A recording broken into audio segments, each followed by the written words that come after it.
insaf kalmamış, ayrılığa karar vermiş gidiyor. Çabalarım, emeklerim boşaymış, salım bana gönül koymuş gidiyor. Valizini hazırlamış gidiyor.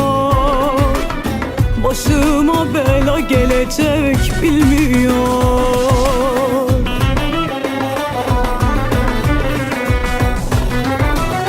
Ne yapayım bilmiyorum, şaşırdım. Deli oldum ben, aklımı kaçırdım. Gitme dedim, diller döktüm, yalvardım. Zalim bana gönül koymuş gidiyor. Ne yapayım bilmiyorum, şaşırdım. Deli oldum ben, aklımı kaçırdım. Gitme dedim, diller döktüm, yalvardım. Zalim bana gönül koydu gidiyor.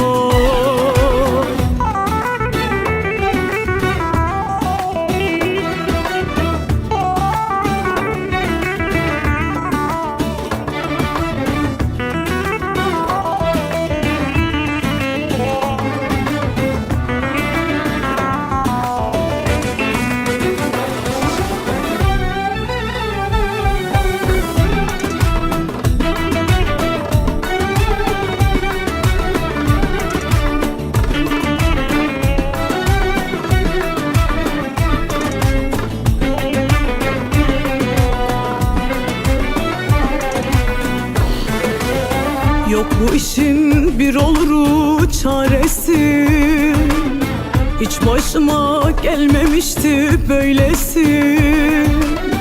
Zoruma gidiyor çekip gitmesi. Ne dediysem dinlemedi gidiyor. Beni taşlara attı gidiyor. Başıma bela gelecek bilmiyor.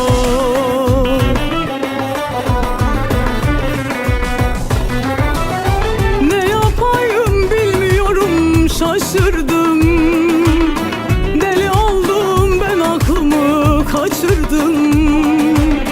Gitme dedim, diller döktüm, yalvardım. Zalim bana gönül koydu gidiyor. Ne yapayım bilmiyorum, şaşırdım. Deli oldum ben, aklımı kaçırdım. Gitme dedim, diller döktüm, yalvardım. Zalim bana gönül koydu gidiyor.